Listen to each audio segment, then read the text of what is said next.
Okay. आपके area में कितना है? यस। आपके एरिया में केस आ गया ना? हाँ, मैं सुन रहा हूँ ऐसा। फिर वहाँ पे मतलब मैं जहाँ रहता हूँ उसके अपोजिट साइड पे, okay. Ambalal park. Hmm. Okay, so let's begin with chapter 4, that is performance of contract. कल हमने कुछ डिस्कशन किए थे जिसमें ये देखा था कि ये कॉन्ट्रैक्ट कौन परफॉर्म कर सकता है ना, किसकी क्या लायबिलिटी है, वो सब देखा था। I hope the matter is clear. ठीक है, today we are going to discuss what is a succession and what is assignment. Just a second, there is some issue. Okay, what is succession and what is assignment? Is it okay? कल मैंने इसके बारे में थोड़ा सा idea दिया था। Okay, that succession, why is it happening so?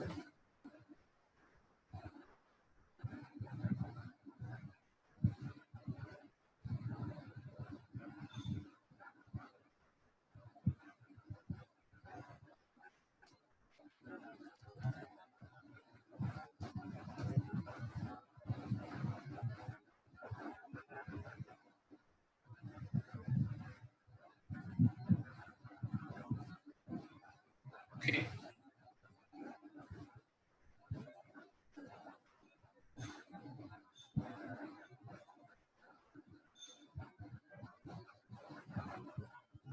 so what we discussed yesterday, succession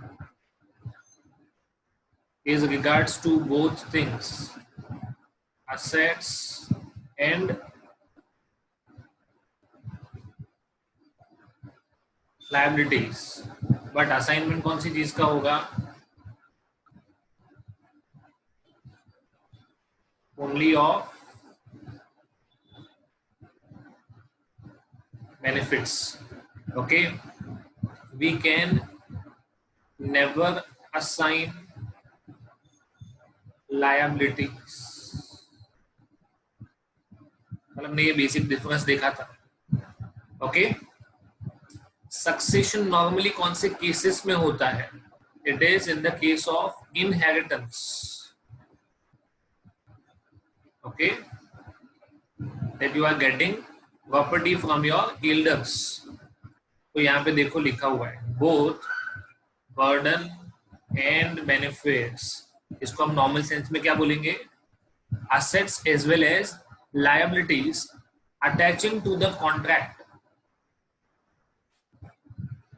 may sometimes devolve का मतलब that it will be delegated, it will be given, okay, on the legal heir, that is legal representative, sometimes we call nominee. Okay, so a son succeeds to the estate of his father. After his death, he will be liable to pay the debt and liabilities of his father owed during his lifetime. Okay, but अब कल discussion ये भी किया था that the liability of successor, the liability of successor would be less than or equal to the assets. See, for example, the father left the property of 40 lakh and the liability of 50 lakhs. Okay, then the successor, for example, the son would be liable for what amount? 40 lakh. 40 lakhs. Okay, चलो ये था succession. ये जो first para है that is about succession and the second para is of assignment. Okay, so in the matter of assignment, अगर मैं assignment की बात करूं, the benefit of contract, only the benefit of a contract can only be assigned but not the liabilities. I'm supposed to pay 1 lakh to someone, okay, so I cannot say to a third party कि तुम मेरे behalf पे पे कर देना, okay, मैं किसी को लायबिलिटी असाइन नहीं कर सकता बट मैं किसी को बेनिफिट असाइन कर सकता हूँ. से फॉर एग्जाम्पल मुझे अपने किसी डेटर के पास से 2 लाख रुपए कलेक्ट करना है, ओके, तो वो राइट मैं किसी और को दे सकता हूँ कि मैं कलेक्ट नहीं करूंगा, मेरे बिहाफ पे तुम कलेक्ट कर दे, दैट कैन बी गिवन. और मुझे अगर किसी को पे करना है तो वो मुझे ही करना पड़ेगा, ओके, मेरी विलिंगनेस पे कोई और पे करेगा ऐसा नहीं चलेगा. हाँ, कोई और पे करना चाहे तो अलग बात है, पर मैं किसी को बोल नहीं सकता हूँ as a matter of right. I can not say that you will pay on my behalf, okay, because whenever a liability is assigned a third party gets involved. चलो एक नॉर्मल सिचुएशन ले लेते हैं कि अगर आपने किसी को गुड्स बेचा है, you have sold goods to someone, for example X sold goods to Y. अब Y Z को कहता है कि तुम मेरे बिहाफ पे पे कर देना, ओके, Y अपनी लायबिलिटी Z को असाइन करना चाहते हैं. एक पल के लिए ऐसा मान भी लेते हैं कि Z मान जाता है, Z इज गेटिंग रेडी, पर जब तक X का कंसेंट नहीं होगा ना तब तक ये पॉसिबल नहीं है. X क्या कहेगा, मैंने तो Y को गुड्स बेचा था, मैं Z को जानता नहीं हूँ, ओके. तो in a normal scenario liabilities can never be assigned, क्योंकि इसमें कौन इन्वॉल्व हो जाएगा, थर्ड पार्टी. अब ये थर्ड पार्टी तो कॉन्ट्रैक्ट बनते वक्त था ही नहीं. This third party was not there at the time of entering into the contract, okay. So here a debtor cannot relieve himself, means Y cannot relieve himself of his liability by assigning it to someone else, okay. On the other hand, if a creditor assigns the benefit, तो creditor तो कह ही सकता है ना, X ने P को कहा कि मेरे बिहाफ पे तुम Y से कलेक्ट कर लेना, तो ये पॉसिबल है. पर Y Z को ऐसा कहे कि मेरे बिहाफ पे तुम पे कर देना, वो पॉसिबल नहीं. This is possible, this is not possible. चलो किसी को डाउट है तो पूछो, तो आगे बढ़े.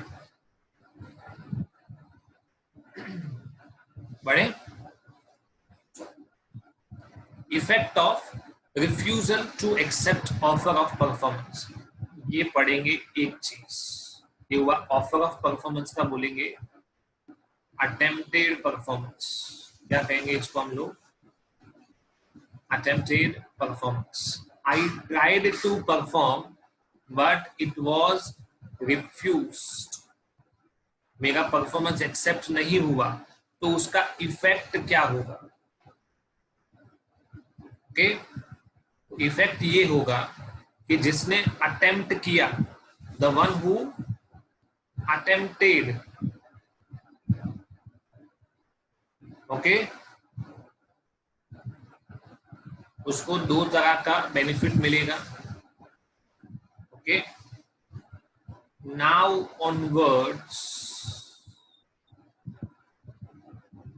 Not responsible for non performance.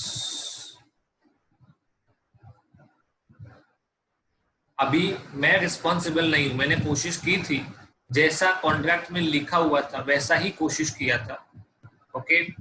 अगर आपने वो एक्सेप्ट नहीं किया तो इन फ्यूचर अगर नॉन परफॉर्मेंस होगा, मैं मना बोल दूं तो आप मुझे रिस्पॉन्सिबल कंसिडर नहीं कर सकते हो, आप मेरे अगेंस्ट कोई भी क्लेम नहीं कर सकते। Means no claim against the party performing. चलो दूसरा क्या है, the right is intact, right to enforce is intact. इसका क्या मतलब होगा कि एक्स ने अगर वाई के साथ कॉन्ट्रैक्ट किया था, एक्स ने परफॉर्म करने की कोशिश की और वाई अगर उसको रिफ्यूज कर दे, ओके, तो अब now onwards x will not be liable, पर एक्स का जो राइट है, ओके, वो तो रहेगा ही रहेगा, that will be intact, it will not be disturbed, okay. Nor does he thereby lose his rights, मतलब वो अपने राइट्स गवाएगा नहीं, ओके। उसके पास अंडर का कॉन्ट्रैक्ट जो भी राइट्स अवेलेबल हैं, वो राइट्स का वो यूज कर सकता है, ओके। बट इसके लिए कुछ कंडीशंस का फुलफिल होना जरूरी है, okay. Let's see which are the conditions.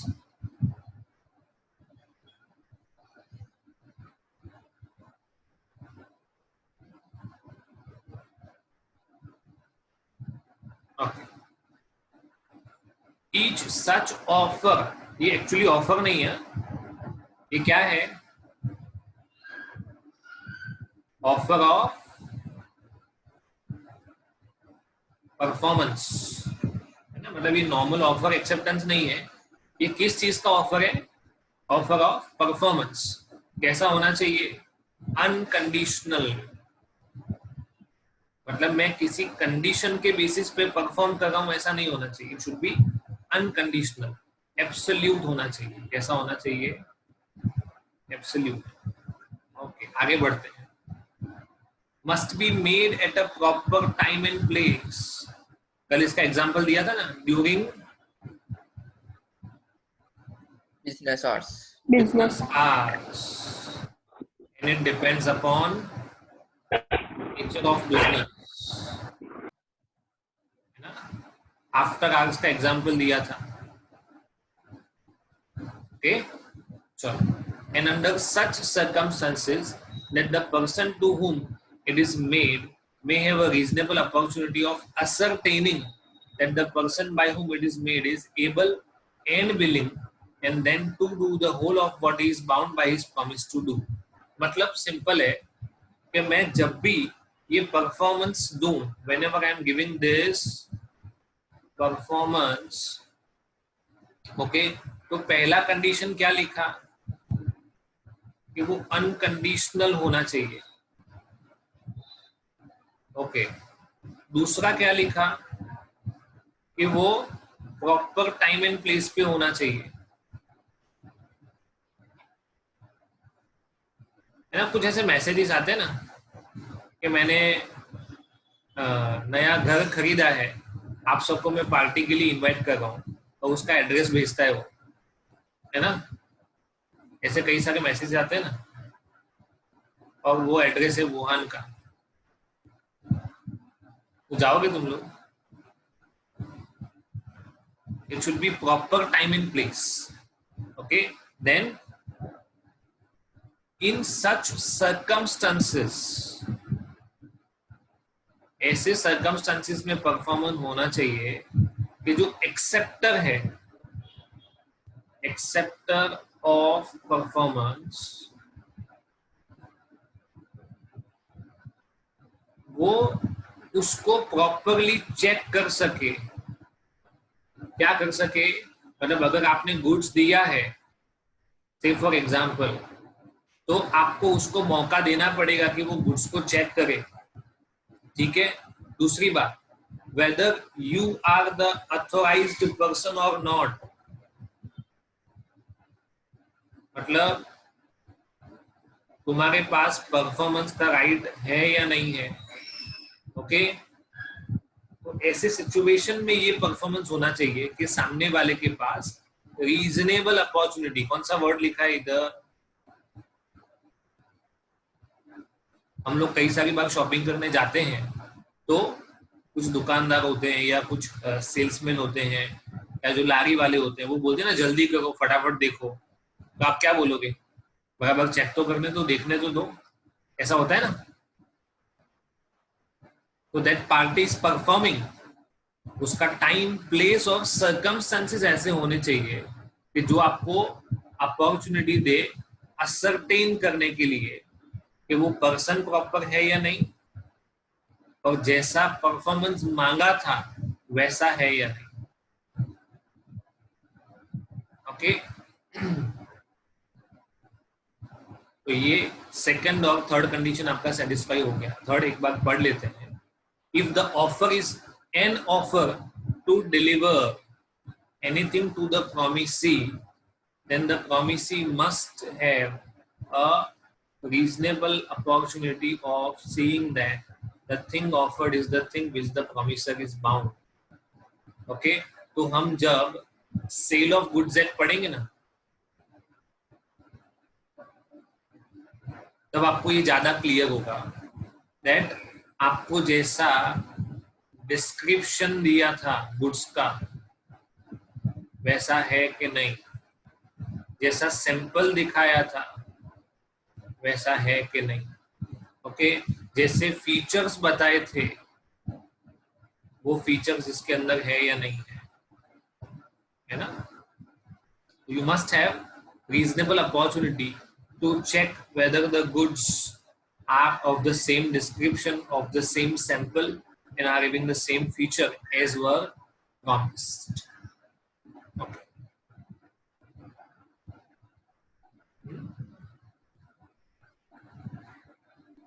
किसी को डाउट या डिफिकल्टी हो तो बोलो, नहीं तो आगे बढ़े।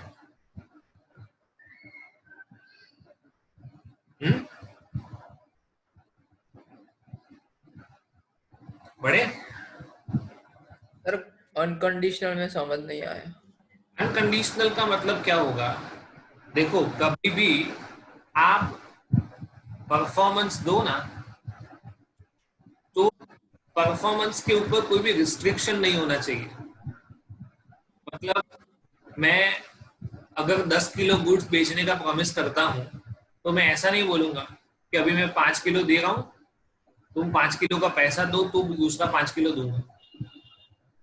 वो क्या हुआ? कंडीशन हुआ। आई बात समझ में? If you had promised to give 10 kg of goods, then you must give 10 kg or attempt to give 10 kg. या तो 10 किलो पूरा दो या 10 किलो वहां पे डिलीवर करने जाओ। You cannot say that I will first deliver 5 kg, get the payment and then further deliver 5 kg, क्योंकि कॉन्ट्रैक्ट में स्पेसिफिकली था 10 kg। ओके, ऐसा कोई स्पेसिफिकेशन नहीं था कि आपको पार्शियल डिलीवरीज करनी है। ओके। और सपोज उसने 10 kg सप्लाई करना चाहा, मतलब कि सर ने, पर प्रोमिसर ने एक्सेप्ट नहीं किया, तो फिर प्रोमिसर अपने राइट के लिए बाउंड है, मतलब कि उसके पास राइट है कि वो प्रोमिसर के पास से पैसा ले सके 10 kg का, भले डिलीवर नहीं हुआ। नहीं, राइट्स पैसा लेने का नहीं होगा। राइट्स बाकी बहुत सारे होंगे अपने आप को डिफेंड करने के लिए।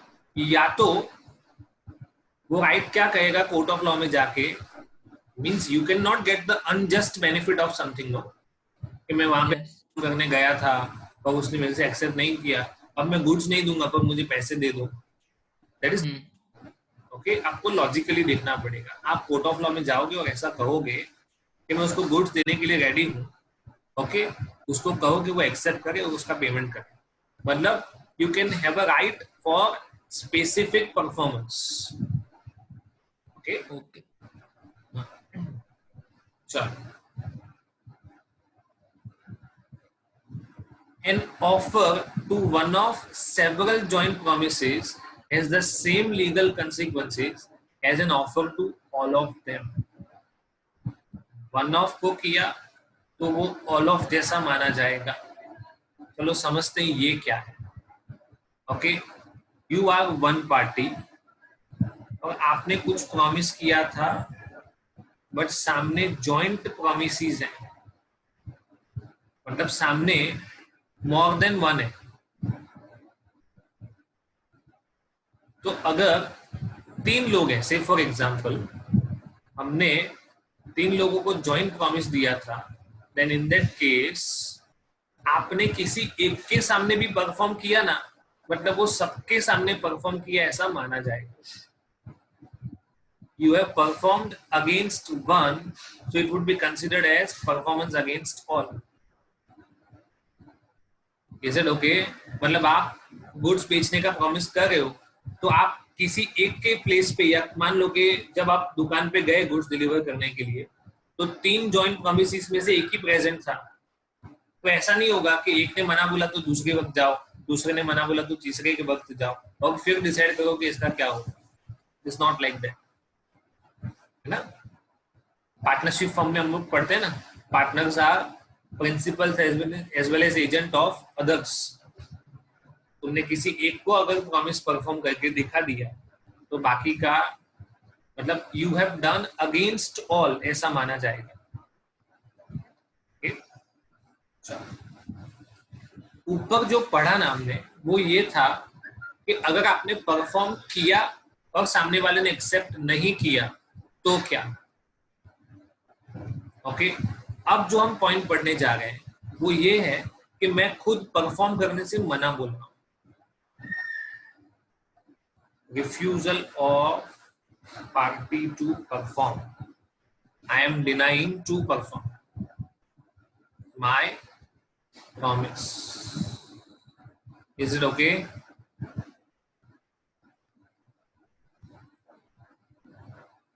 चलो, तो अब मतलब यहां पे कौन मना बोल रहा है? फॉर एग्जाम्पल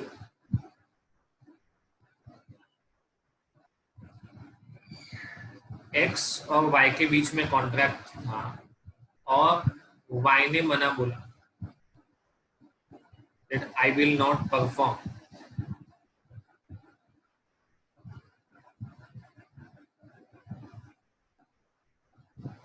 ओके, तो एक्स क्या कर सकता है? What x can do? तो एक्स या तो कॉन्ट्रैक्ट को डिस्चार्ज, मतलब पुट एन एंड, या तो वो ऐसा कहेगा या कोई बात नहीं, अभी नहीं कर सकते हो तो थोड़ा टाइम बात करना, पर कॉन्ट्रैक्ट को कंटिन्यू रखते हैं. ओके, तो वो ऐसा सिग्निफाई करेगा कि मुझे कॉन्ट्रैक्ट को कंटिन्यू करना है. ओके, बाय वर्ड्स और कंडक्ट. Any doubt? क्या दो अधिकार हैं? या तो वो कॉन्ट्रैक्ट को कैंसिल कर सकता है या तो उसको कंटिन्यू कर सकता है. ओके, बट अगर कंटिन्यू करना है तो वो सामने वाले को बताना पड़ेगा बाय वर्ड्स और बाय कंडक्ट. ओके, ऐसा प्रैक्टिकल लाइफ में बहुत सारी बार होता है. चलो इसका एग्जांपल देखते हैं. A singer enters into a contract with B, the manager of a theater, to sing at his theater 2 nights every week during next 2 months. अगले 2 महीने तक हर हफ्ते में 2 दिन वो सिंगिंग के लिए आएंगे. B engages to pay rupees 1 lakh for each night's performance. Per day 1 lakh rupees. Okay. On the 6th night, A willfully absent, मतलब जो सिंगर है वो नहीं आई. ओके, तो अब B के पास क्या राइट है कि वो कॉन्ट्रैक्ट को कैंसिल कर सकता है. ये एक राइट हुआ. दूसरा राइट क्या हुआ? वो बोलेगा कोई बात नहीं, आज गलती हो गई तो कोई प्रॉब्लम नहीं है, उसको कंटिन्यू करते हैं. And that continuance can be signified by way of words और कंडक्ट. ओके, और अगर एक बार वो ऐसा कह दे कि मैं कंटिन्यू करना चाहता हूँ, मतलब either of the option is selected, अगर उसने कंटिन्यूएशन वाला ऑप्शन सिलेक्ट किया तो बाद में वो एंड नहीं कर सकता।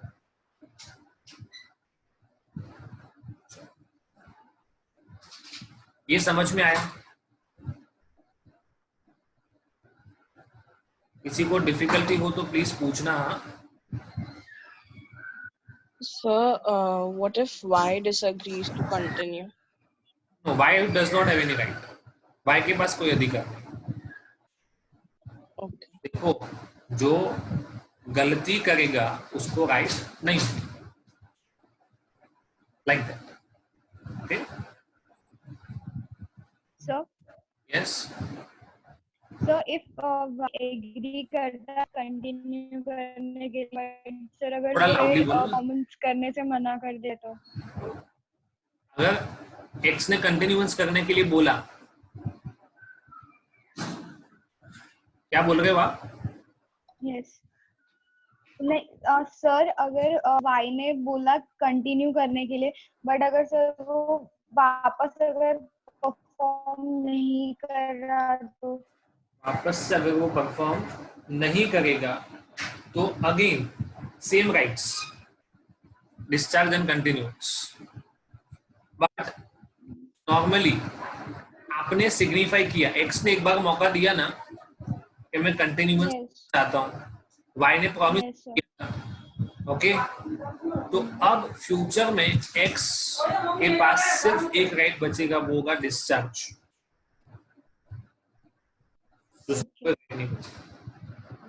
He will have to put an end to the contract.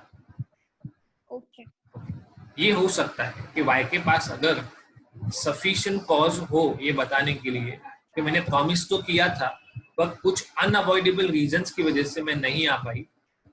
Okay, तो पॉसिबल है कि एक्स कंटिन्यू करे, पर मोस्टली केसेस में ऐसा कोई करेगा नहीं, क्योंकि आप देख सकते हो ये एक बिजनेस प्लेस है ना? ये जो भी डिस्कशन हो रहा है वो एक बिजनेस प्लेस के लिए हो रहा है, और वहां पे रेपुटेशन बहुत काम की चीज है ना? यस सर, ओके, चलो बढ़ते हैं आगे। Just a second.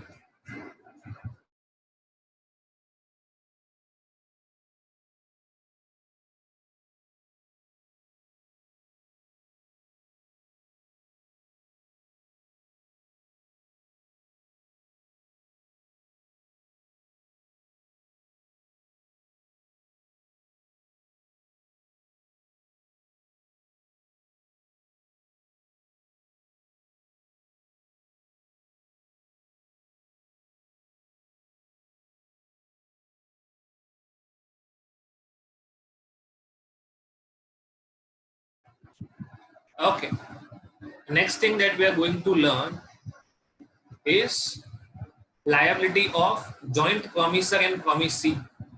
कल देख लिया था शायद से, आई होप, है ना?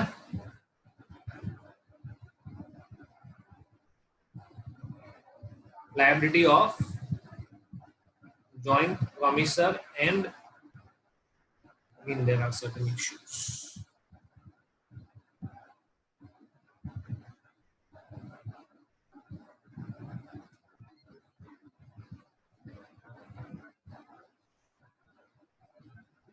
Liability of joint promisor and promisee. सबसे पहले लिखा हुआ है devolution of joint liability. Devolution का मतलब क्या होगा? To give. या तो आपके ऊपर कोई भी लायबिलिटी आ जाती है, जैसे डेलीगेशन बोलते हैं ना हम लोगों ने स्टाफिंग वाला चैप्टर पढ़ा था या ऑर्गेनाइजिंग वाला चैप्टर पढ़ा था, उसमें हम लोग डेलीगेशन की बात करते हैं। Yes, sir. So when two or more persons have made a joint promise, then unless a contrary intention appears by the contract, all such persons during their joint lives and after the death of any of them is representative jointly with the survivor or survivors, and after the death of the last survivor, the representatives of all jointly must fulfill the promise. कल बोला था ना. चलो एक example लेते हैं. ये 4 joint promisor हैं. ओके, इन्होंने किसी के साथ कॉन्ट्रैक्ट किया था. तो अगर इसमें से पी की डेथ हो जाती है तो पी का जो लीगल रिप्रेजेंटेटिव होगा ये और बाकी के 3, पी और क्यू दोनों की डेथ हो गई तो पी और क्यू का लीगल रिप्रेजेंटेटिव और बाकी 2. आर की डेथ हो गई और एस की भी डेथ हो गई तो सबके लीगल रिप्रेजेंटेटिव ओके उनको ये कॉन्ट्रैक्ट परफॉर्म करना पड़ेगा. डिवॉल्यूशन का मतलब उनके ऊपर जिम्मेदारी आई. ओके, रिस्पॉन्सिबिलिटी आई. ओके, बट इधर एक वर्ड लिखा हुआ है unless a contrary intention appears. इसका ये मतलब होगा. कॉन्ट्ररी इंटेंशन का मतलब क्या होता है?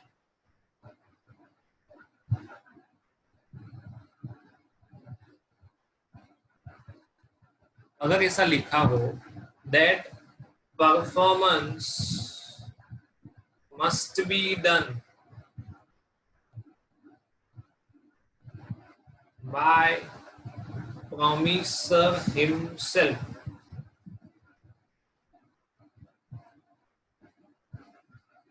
and no one else. जो भी परफॉर्मेंस है वो कौन करेगा? प्रॉमिसर खुद ही. कोई और उसको परफॉर्म नहीं कर सकता है तो फिर लीगल रिप्रेजेंटेटिव को परफॉर्म करने की जरूरत नहीं.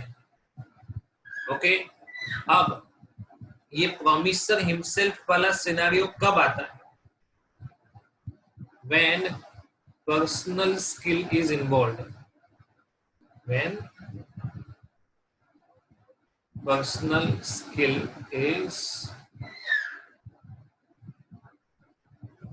है ना? कौन सा था? सिंगर, आर्किटेक्ट, पेंटर, है ना? इन सब केस में क्या इन्वॉल्व है? पर्सनल स्किल इन्वॉल्व है. तो जिसके साथ कॉन्ट्रैक्ट हुआ था वही परफॉर्म करेगा, उसके अलावा कोई भी नहीं. कल एग्जांपल दिया था किसका?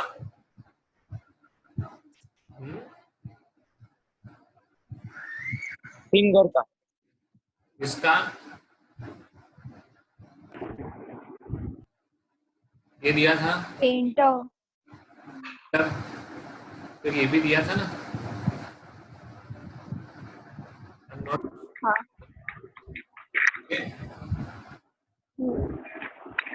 तो उनके साथ हुआ था तो उनको ही परफॉर्म करना पड़ेगा, कोई और नहीं कर सकता है. ओके, चलो. ये PQRS ने मनी बोरो किया हो तो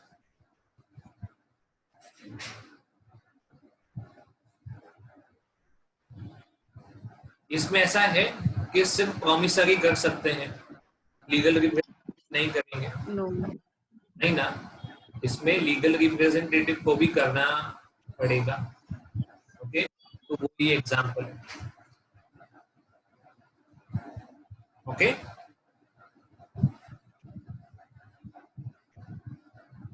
एनी डाउट? ये तो आगे बढ़े. मैंने कल ये बता दिया था अच्छे से. ओके, चलो आगे बढ़ते हैं.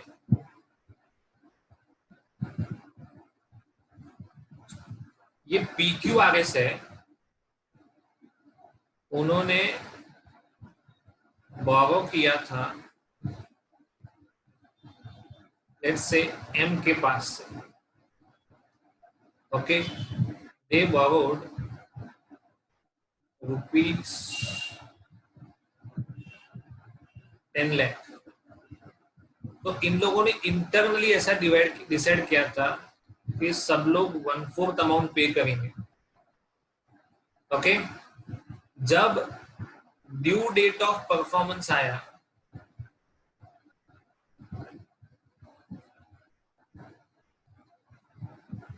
तब इन लोगों में से कुछ लोगों ने मना बोला कि यार अभी पैसा नहीं है।